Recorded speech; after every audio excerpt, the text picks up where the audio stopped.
Greetings, programs, and welcome to another edition of the Awesome Friday podcast, coming to you on a Sunday because Friday is a state of mind and not a place and time. My name is Matthew, and with me, as always, is Simon, who I have successfully made to laugh. How are you today, Simon? Every time. I do enjoy your intro. Gets more Texas every week. It's a state of mind. It gets more. What's his face? Ashton Kutcher in that movie we saw last week. Ashton Kutcher Vengeance. Friday is a state of mind. Yeah.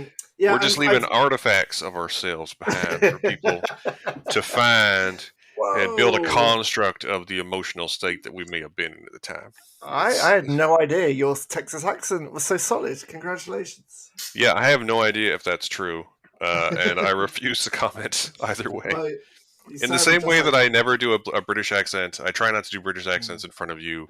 I try not to do any regional accent in front of a person who is from that region.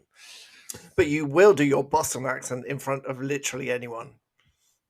I've been there when you and Rob and Will were basically having a Boston off for a long time over brunch. That was fun. Yeah, I mean, that happens a lot less frequently now that I'm sober, but yes. Yeah, well, I'm fine. I'm dying of heat. We're in the heat wave. Yes, Vancouver gripped in the clutches. Gripped in the clutches of a second heat wave. Maybe not as bad as last year, but debatably worse because it feels more, like you pointed out, it feels more humid.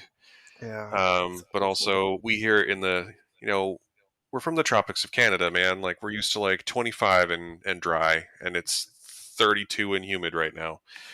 So it's absolute garbage. I hate it.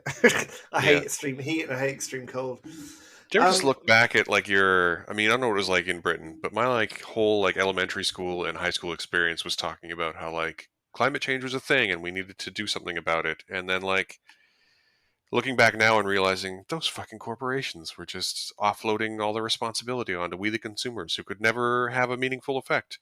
And they just didn't do anything about it. And now we're fucked.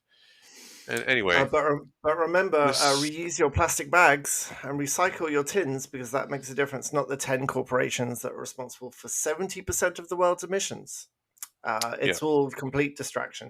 And I studied when I was teaching English really, really early on. We used Al Gore's environmental movie. What was that called? Oh my god, my brain. An Inconvenient Truth. We used An Inconvenient Truth a lot, and we looked at lots of reports about his reporting as well, and some reports were saying, "Oh no, it's just over the top," and da da da. Turns out all of his predictions now, if you look at the graphs, so there's a big section where he's like, "Let's predict where this graph is going to go." They are now conservative elements of where we are right now. Like we are so far beyond the worst thing that he could think of. It's ridiculous. So, and I just get the feeling now that there's no way back. Like we are past the point of return, and we're not only past it, we're accelerating past it because of all these short-sighted fossil fuel companies and petrol companies and blah blah blah. Yeah, it turns out that capitalism was a mistake. Who knew, eh? Who knew? Yeah.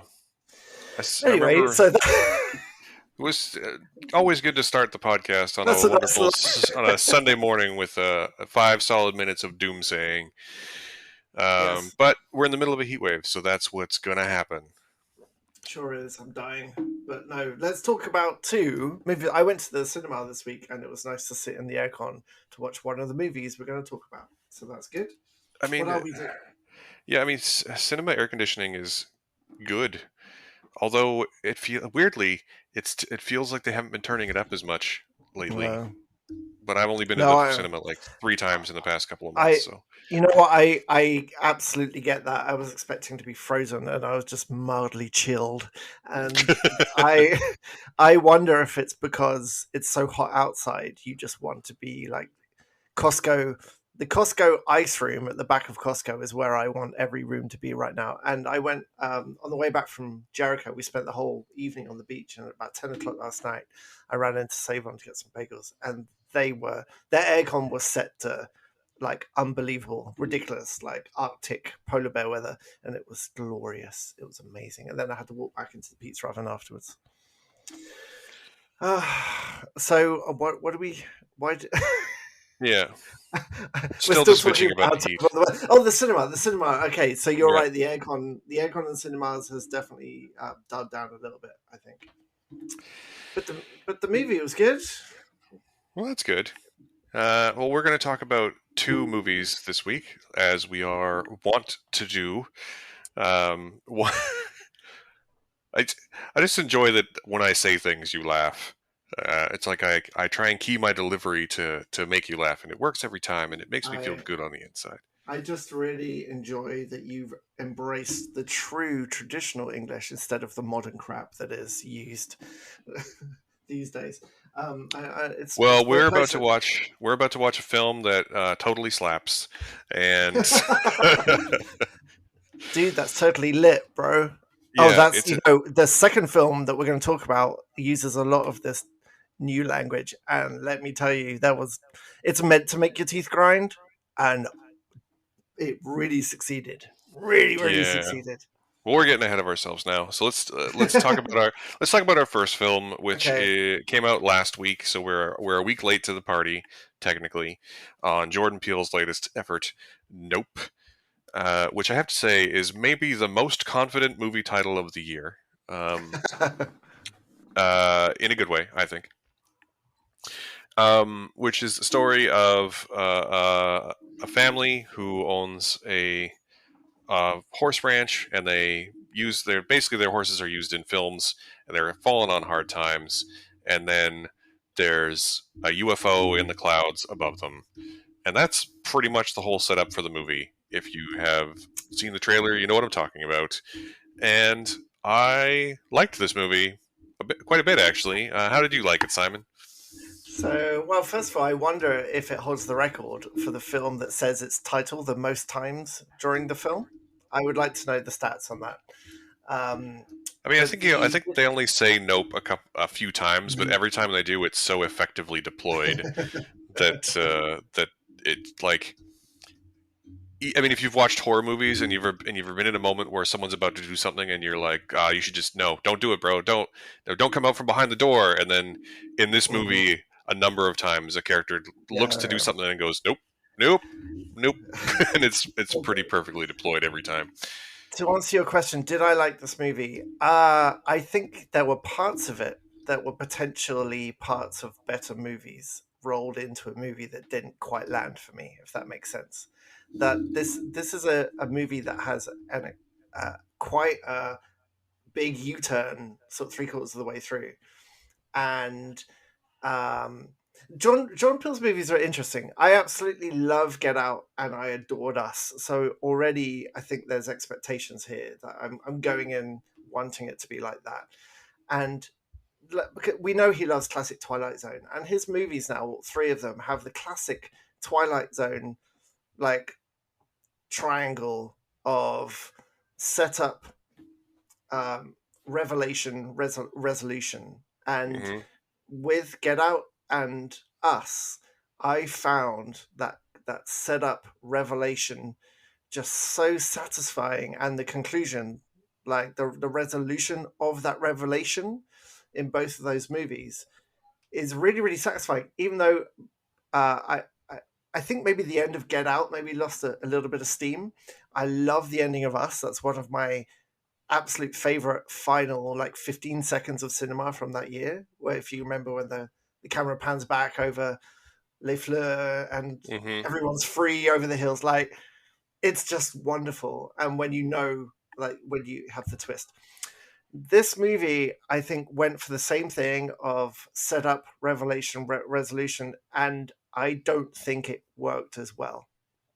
I don't think where it went uh, was a good resolution for how it began. It's really difficult to talk about this without spoiling it because the trailer sells it as as an alien horror movie, Well, I mean, and it it is that. and it is that it is that until it kind of isn't. And I don't.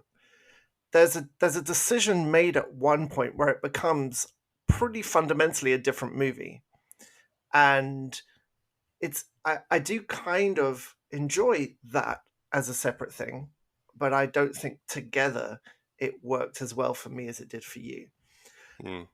Um, Kiki Palmer, though, I've no idea who Kiki Palmer was, and she was amazing. And Stephen Young is incredible, and I like the Daniel help me, Kaluuya, Kaluuya. I like him a Kaluuya, yeah. lot. I like him a lot. I think he's a very interesting performer. So there's a lot to like here, and Jordan Peele can just shoot and frame the shit out of things. Like really nicely shot and edited, but the combination of the story factors didn't work for me. Yeah, it's interesting. The movie seems to be quite divisive, and I liked it. I liked it a lot. I think my favorite thing about it is that I saw this on the day after opening day, so that's at the time we're recording this, that's a full week ago, and I've thought about this movie literally every day since, and I think that's only raised my estimation of it, because there's a lot to think about. There's a lot of stuff going on in this movie that I can't say because it's all spoilers. This is a difficult movie to talk about without spoilers, It is, which I know we're yeah. repeating ourselves here, but you're right that there's sort of a fundamental shift at about the 2/3 or 3/4 mark of the film that sort of Mm. changes your understanding of what exactly is going on.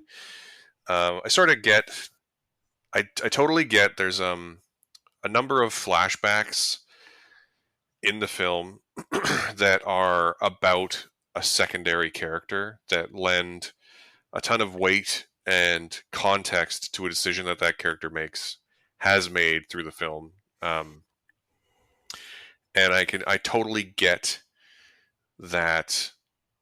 I totally get everyone who says that it doesn't quite hang together. I get it. I get it. Mm. But for me, it worked, especially since those flashbacks, which involve basically they're a flashback to um, a main character when he was a child, was a child actor on the set of a sitcom that had a chimpanzee, and the chimpanzee goes nuts.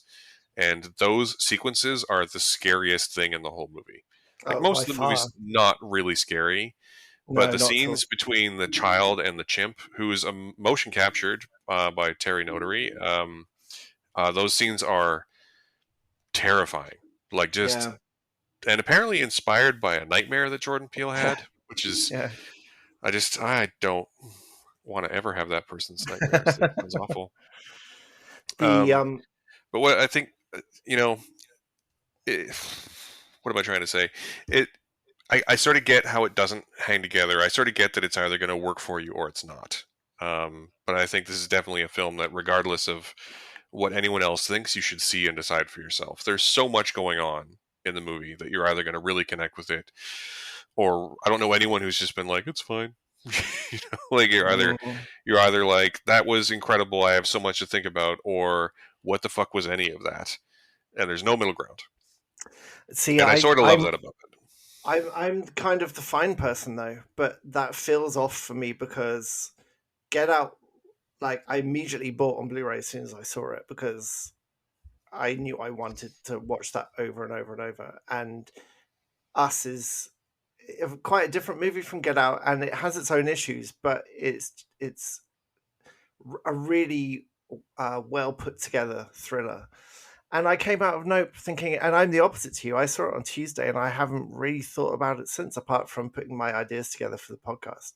It doesn't Hmm. it doesn't capture my imagination like his last two movies did, and it didn't give me that sense of satisfaction. And it wants to end on a satisfying note, like it wants to end on this someone achieving what they wanted, let's say. And there's a metaphor in here about people finding spectacle and people misreading things and trying to be uh, the first to be the It's actually receiver of the spectacle. So It's actually pretty interesting how well thematically these two movies go together that we're talking about today, when you yeah, think about it. yeah, totally, they really do, they really do. Um, Uh, so I think Peele's an incredibly interesting filmmaker, and every time he makes something, I'm really excited to watch it and rewatch it. And I just didn't feel that. I came out of Nope thinking I don't ever need to see that again. I don't need to watch that again.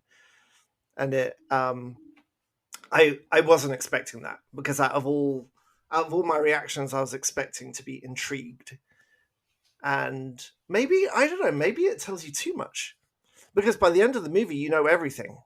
You know everything. You know what's going on, and you have again a last quarter of this movie that changes the focus on what's going on, and there's no mystery to kind of think about. Like in Get Out, you've got the whole that mystery of how long it's been happening for, and that scene with brilliant Lakeith Stanfield uh, sort of flicking in and out, and that, which is a terrifying moment in itself. And then in Us, you've got that very creepy idea of this underground network. And by the end of Nope, I'm like, wow, there's nothing. Like, okay, maybe that's the thing. Mm. The mystery was completely revealed, and it didn't really leave me with anything more to think about. Yeah, I mean, yes, like the overreaching. I guess my thing is that I'm not entirely sure that the overreaching story was necessarily the point. Like the Mm, mystery was there to serve the themes of like, because this movie's really, this movie's really about. It's not really about the central mystery. It's really about, to me anyway, it's really about people reacting to, like, how people are reacting to this central thing that's going on, not about what exactly is going on. Like, it could have been anything. It didn't, like, it's a UFO in the clouds, but it really could have been just about anything, and it wouldn't necessarily have changed that much of how the people reacted to it. mm, um and I really feel that that's what the movie is about. I really feel like it's about how we react to spectacle, how we react to events in, our modern world. mhm, And it's also a real love letter to filmmaking, and in particular the sort of what you might call the below the line people who make filmmakers, like the main characters who are horse wranglers and cinematographers and all the people who collaborate and make the movie but get exactly none of the glory are pretty central in this film. Like all the technical people, this film really sort of celebrates. And in this interesting way, kind of uh, indicts one of the performers, but that's a whole other spoilery discussion. Um, and there's really interesting. There's a lot. I think there's a lot to think about. There's a whole monologue from Daniel Kaluuya where he talks about, what is the opposite of a miracle? What's a bad miracle? And without spoiling it, I will just say that like that whole scene in context with the rest of the movie, I think gives the viewer gave me anyway, a lot to think about. interesting. I I don't disagree with anything you're saying. The there was only one part of this movie when I came out, and I texted you about one very specific framing choice for a prop that was given special significance that we don't need to go into really, but the I was interested in that decision, but the all the other metaphors I thought were quite clear, like the industry that chews people up and spits them out. Like there's not, you don't have to go very far to see that parallel. And what I really like about Peele's stuff is that it works on. He's always very metaphorical, Hmm. and but at the same time, visually, I absolutely adore his visual work, his framing, his use of sound, his use of sudden cuts. There's one cut that actually was the scariest thing of the whole movie for me, when Jeep's thinking back to he's having one of his flashbacks going. You're right, the flashbacks to the chimp sequence is Terrifying. 100% scarier, especially as you find out pretty soon, so it's not a spoiler. You're from his young viewpoint, and so right at the beginning, the chimp locks eyes with you, and through the screen, and it's horrible. And there's one part where he's getting ready to deliver his speech, and he's just thought back to the flashbacks, and they extend each time we go back. We see a bit more. and it comes back to him trying to get himself together, which is weird because this thing kind of inspired him. This terrible thing has given him a platform to be what he is at the moment. That's what I love about Stephen Young. He can carry all of this without really saying anything.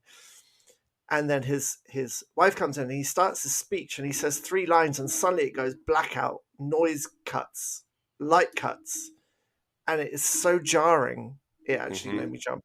It actually caused like a panic reaction because it this is the kind of jump scares that I find scary. Not people jumping out from behind, but when your expectations of what the film actually is on a fundamental level is cut. And a few filmmakers do this really, really well. And I think Jordan Peele is brilliant at that. There's one other scene as well where he takes his time, where the main character thinks he sees aliens. It's not really a spoiler to say that. And that whole sequence is done so slowly. And we talked last week about frantic editing and Hmm. like jumping, and to have a still shot from his viewpoint about what is that shadow, and like as audience, you're kind of we're trained to know that, oh, it's not really aliens, like it's a shadow of a horse or something, and then the Hmm. frame doesn't move, and you see what it is, and it's terrifying, Hmm. and it really, really is.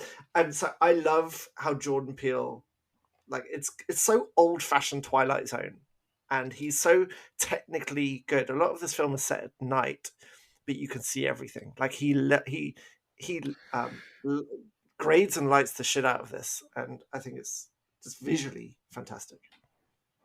Yeah, and I think also, I mean, just to carry on from that point, is I think it's really interesting to see where he pulls his inspirations from. Um, there's a ton of like visual references to a ton of classic science fiction and horror movies in this, and I'm sure there's more that I missed just because like my headcanon of 70s and 80s stuff is not as complete as maybe it could be. But if you look at the trailer of this movie and think, wow, this is Jordan Peele's Close Encounters of the Third Kind, just also know that he's pulling from things like Jaws and Duel as well, right? He's pulling Mm, from lots of classic Spielberg, lots of classic mm, 80s stuff, mm, um, and he's just remixing it together so masterfully, right? Like mhm, filmmaking is effectively remixing at this point, right? Like you're using your influences to make a new thing, and he's very mhm, masterful at it. And mhm, you're right that the long, slow cuts are so mhm, effective, and he uses them throughout the movie. Like there's one scene where it's just like a flyover of the ranch with a guy on a horse, and it's shot from like 1,000 feet in the air, and it's one of the most effective shots in mhm, the whole movie. mhm, And it doesn't like feel the need to cut to a side-on shot or a chase shot. It just follows him from 1,000 feet in the air, and it works the whole time. And mhm. I really wish that more movies had that level of restraint when it Yeah, comes totally. to And editing. that's another Spielbergism that he has borrowed as well. Like there's a couple of moments where he's in a vehicle and something bad is outside of that vehicle and he's trying to be quiet. And another filmmaker would have half the time of that scene and done many more cuts and be lots more like jumps in it. But he uses silence so effectively, and Daniel Kaluuya is so good, so good at acting his way like softly through that silence, and then Yeah, giving us what we want when he's just like, nah, no, no, no, and the whole like every time he said it, the whole place just roared with laughter, but not at it, like with him, yeah, because we're thinking the same thing. yeah. There's you're thinking of the truck scene, right? The Yeah, truck yeah, scene at yeah, night yeah, where yeah, yeah. and it's actually really effective. Like you're right, any other movie in that scene.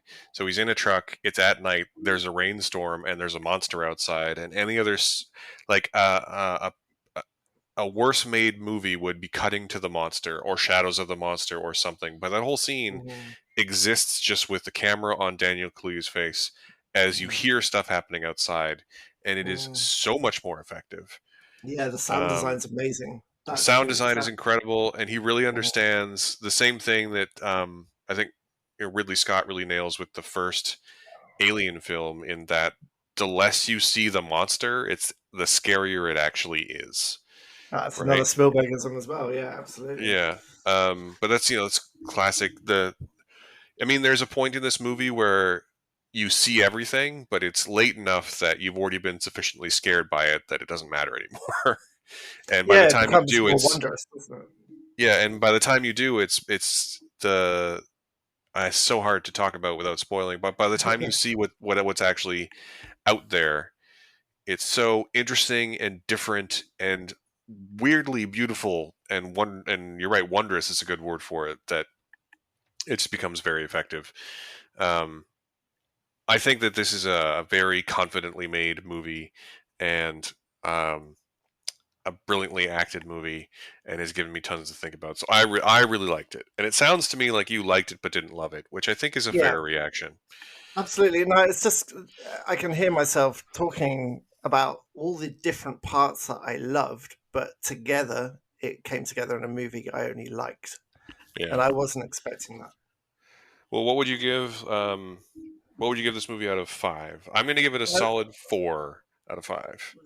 This is a 3 for me, and it's hard because Get Out and Us are 5s for me. Hmm. I don't know if they are for you, but they are 5s because of how they made me feel at the end of those movies. And maybe it's unfair, he's made his own high bar now, and it's still better. Like this movie is still better than many other movies, similar kinds of movies.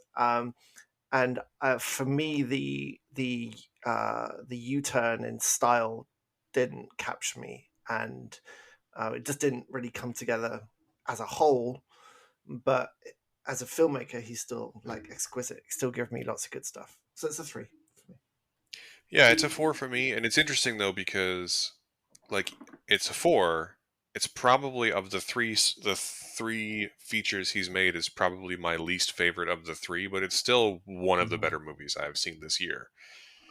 That's fair. It's all relative and it's all subjective and art. You Yay! can't see it, I but I'm can't. doing a double. I'm doing a double thumbs up right now. There's not many directors though that when the first. I remember when the first sort of scuttlebutt about Nope came out about him gathering people together and no one knew what it was and what the script was, what the title was. Like genuine excitement for like, oh, he's making something. Like, what's he making? Like, what is it Hmm. now? And I'm still going to feel that for the next movie. Um, not many directors make me feel like that. The only other director I can think of is George Miller with his with Furiosa. Like, I time is moving slowly because I need that. Like, I need that now. I just need anything from that movie now. But yeah, he's one of those directors that makes me feel really excited about the art he creates. Yeah. Yeah. Good. Awesome. Okay, Well, let's move on to our next film, which is interestingly thematically connected to Nope in a number of ways, as I mentioned before. it really Um, is. Yeah. this movie debuted on Hulu in the United States this past Friday, and it also debuted on Disney Plus here in Canada.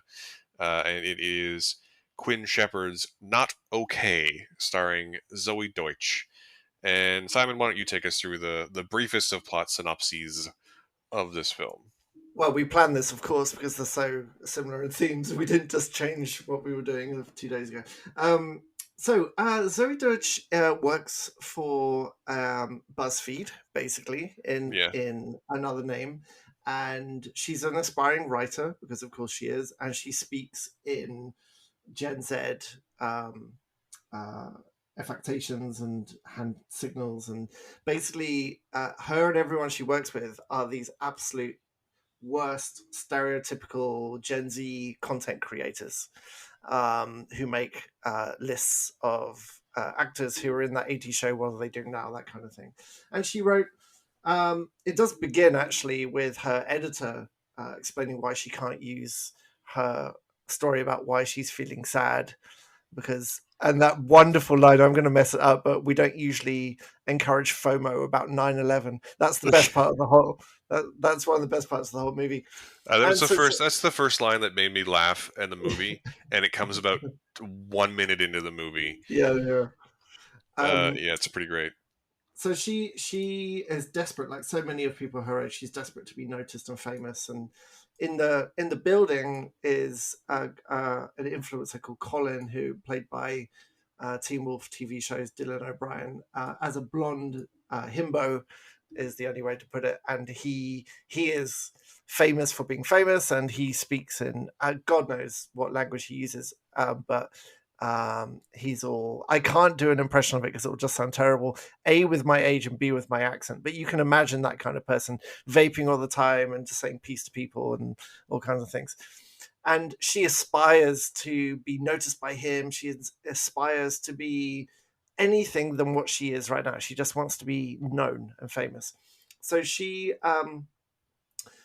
tries to go to Paris for a writers' camp because she thinks that she's going to be, if she can just go to this writers' camp, then she can be a famous writer. And then as soon as she discovers that the cost of a ticket to Paris is too much, she uses her skills as a photo editor to pretend that she's gone to Paris, basically Yeah, for she just the fakes it. status.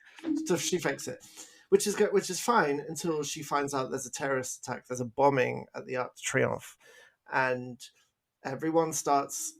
Suddenly, her feed is full because people are trying to find out if she's okay, because she's been filling up her pictures of photoshops of her being in Paris, And in and particular, it, she posts a doctored photo of herself at the de Triomphe, yeah. like coincidentally, like 5 minutes before the bomb goes Mhm. off.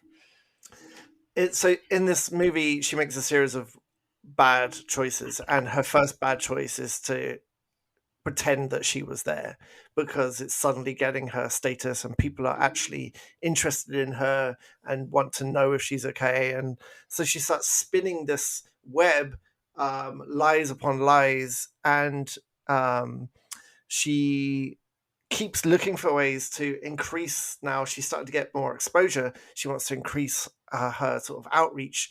So she does terrible things like go to support groups for people who've been through trauma to try and steal some of their information for her articles. And here's where she meets Rowan, a 17-year-old school shooting survivor, who turns out is this incredibly vocal anti-gun activist who is very, very famous on Instagram and a brilliant spoken word poet. And so she uses Rowan's thoughts and attitude to write this article under her own name called I'm Not Okay. And her hashtag of I Am Not Okay goes worldwide, and suddenly she's famous.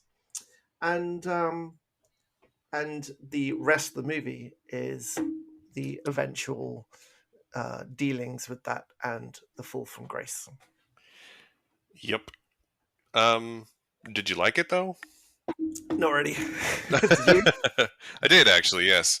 Um, I I wanted thought it. to so much. I really wanted to. Like Zoe Dutch is fantastic.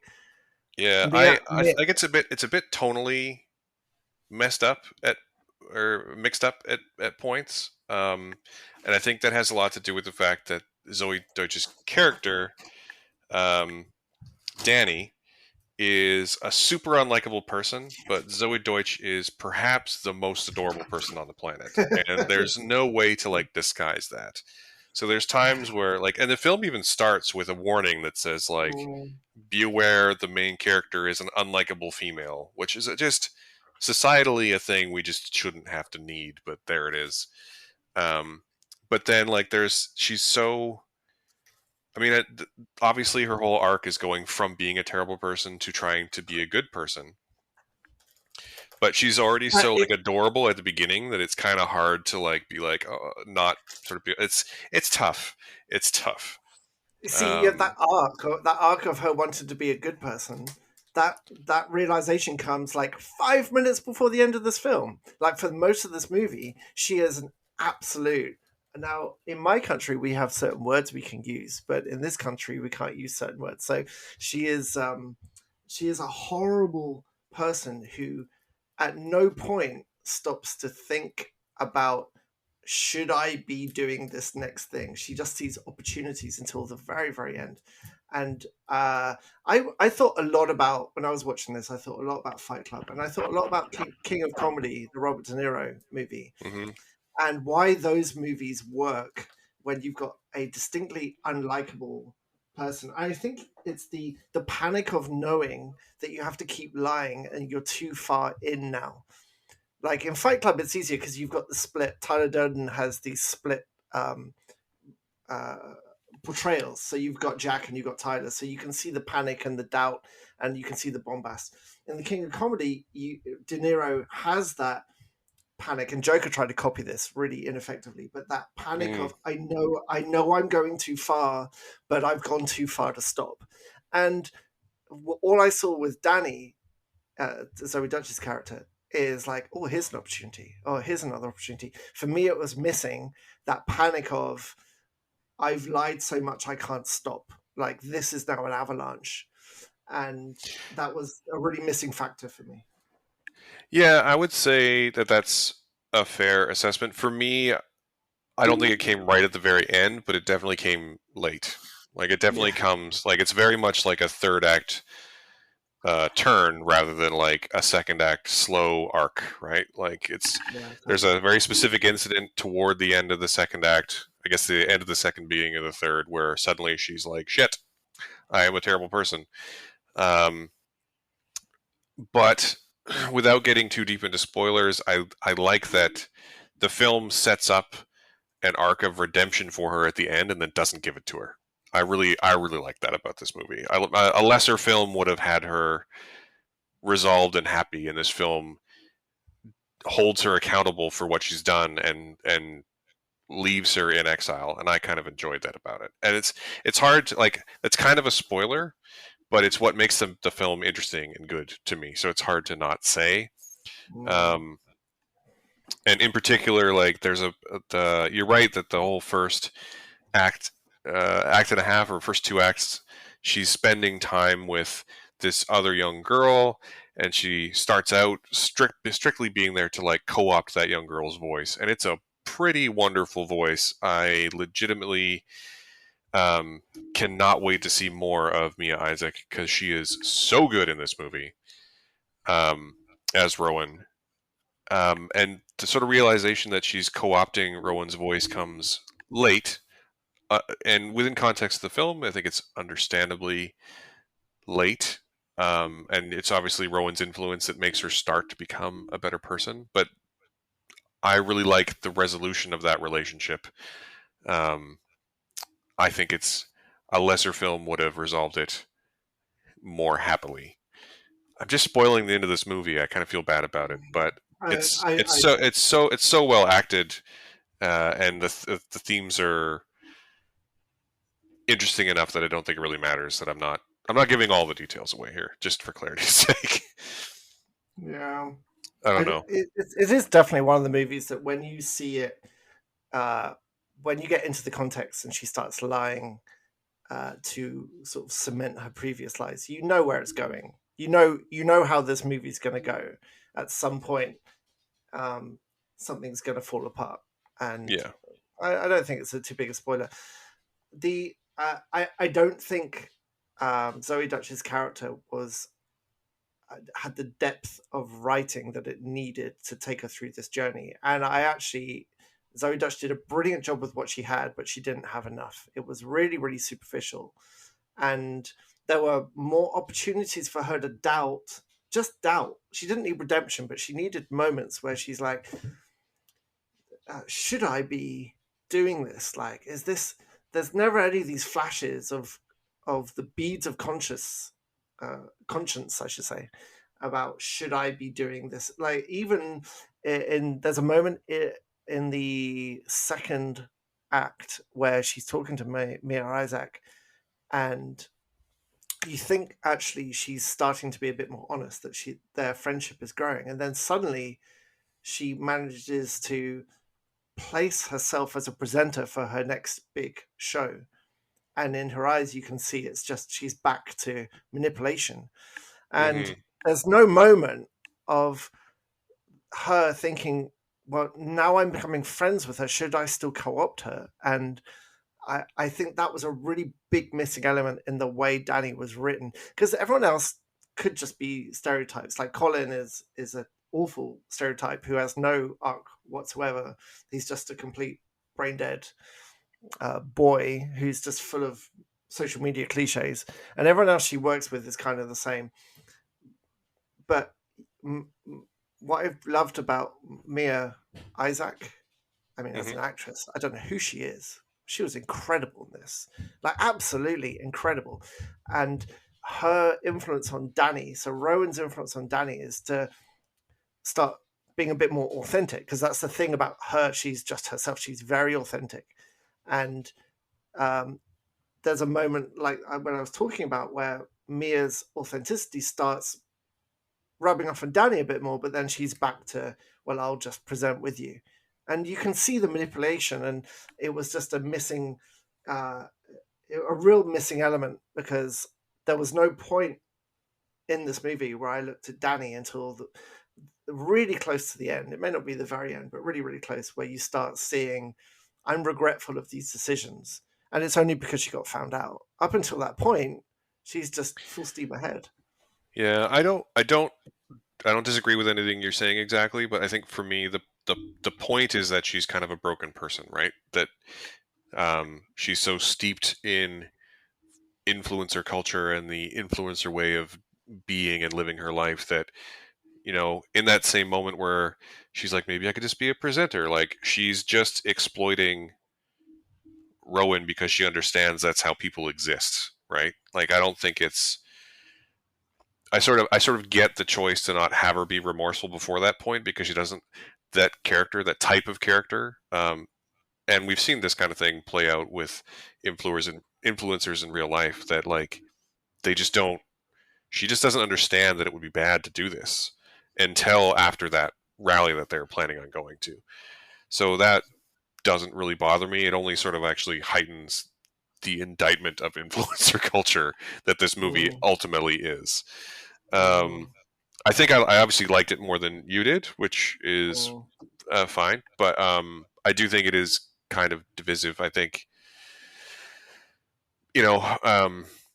I guess it sort of depends on how deep into TikTok and the gram you're going to be. But I had a good time with this movie, and it's yeah. I'm actually I'm interested in how much you didn't seem to like it actually because I thought you would. But I so it would have been much better for me if uh, she is a terrible person and she doesn't know she's hurting so many people by doing this. But there is a moment where she and Rome start becoming like genuine friends, and when they're talking about Rowan's sister, and they're walking along like the seafront, and they're having what feels like mm, the first real conversation she's ever had in her life, like because she's not doing her gestures, she's not doing her social media stuff. I would have liked to have seen from that point more doubt creep into Danny about, I'm not sure I should do this anymore, but I can't stop doing this because now I'm doing it. That's holding yeah, on by her fingernails. That would have made it better for me, because it just didn't happen. She just carries on manipulating, and it's only after the events at the speech that she starts questioning it, and then we're almost at the end. yeah, and I think that's a fair assessment. I don't disagree with that take. It still worked for me, but I like yeah, that's a fair take. Mm-hmm. Um, So, what are you giving it? oh, it's a solid 3 out of 5. You?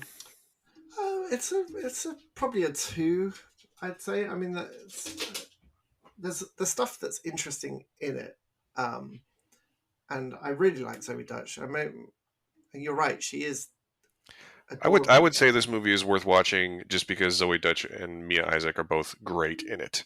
When yes, Um, when they get into their relationship, it's I absolutely agree. Mia Isaac is phenomenal in this. And also, as much as he's a terrible, like you'd never want to meet this person in real life, um, I think Dylan O'Brien was kind of great in it as well. And that's the second Yeah. time he's put in a great performance this year that we've watched. So Oh, what that's was the other one? he was What the was... the gangster's son in The Outfit earlier this year. No, was that him? Yeah, yeah, Huh. he's the guy who Okay. ends up in the chest in The Outfit. Huh. So yeah. Interesting. Interesting. Okay. Yeah, that's impressive then, because he is impressively awful in this film. Not as an actor. His character is an awful human being.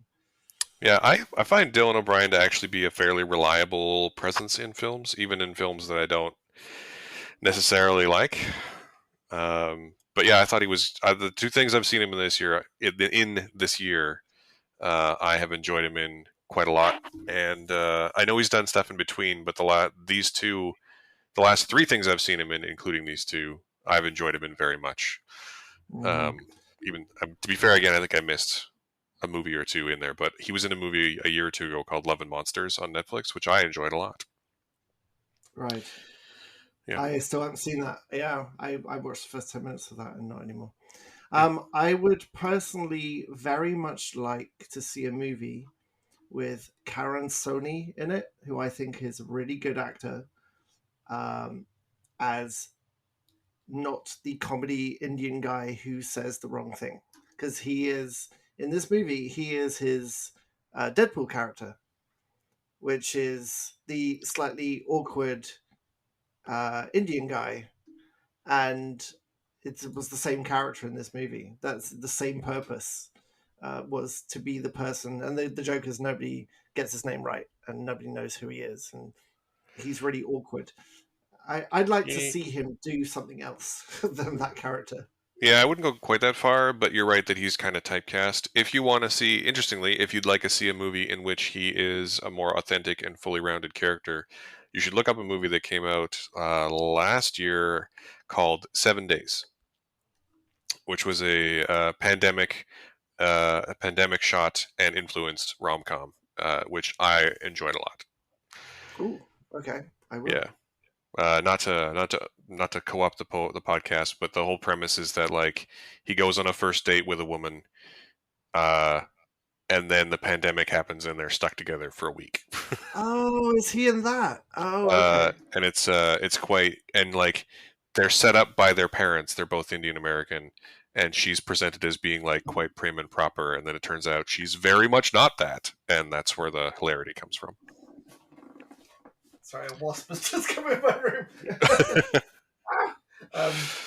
um, yes, he's also in Brooklyn Nine-Nine. What kind of characters is he playing that? Do you remember? No, I think it's only in an episode or something. I don't remember him Yeah, he's being. in one episode. Yeah, Okay, I will definitely watch 7 Days because that has always intrigued me, that movie, so I will find that out. yeah. Good. Good. Awesome. All right. Well, I think we're going to wrap it up there because we both have Yeah. lives to lead. Yeah. And We'll we've do... finished talking about our movies. So, to answer your question, no, I don't know what we're talking about next week, although I have a fairly strong idea. So we'll just table that for now. Sure thing. Thank you to everyone who's listening for listening. We appreciate each and every one of you. If you've enjoyed what you've heard, please consider subscribing or giving us a 5-star review on your podcasting platform of choice. And if you would like to support us a little more directly, we of course have a Patreon, which you will find linked in the show notes. We produce the show here on the unceded lands of the Musqueam, Tsleil-Waututh, and Squamish nations in Vancouver, BC. I have been Matthew. He has been Simon. Thank you. Thank you for joining us on this awesome Friday. Bye.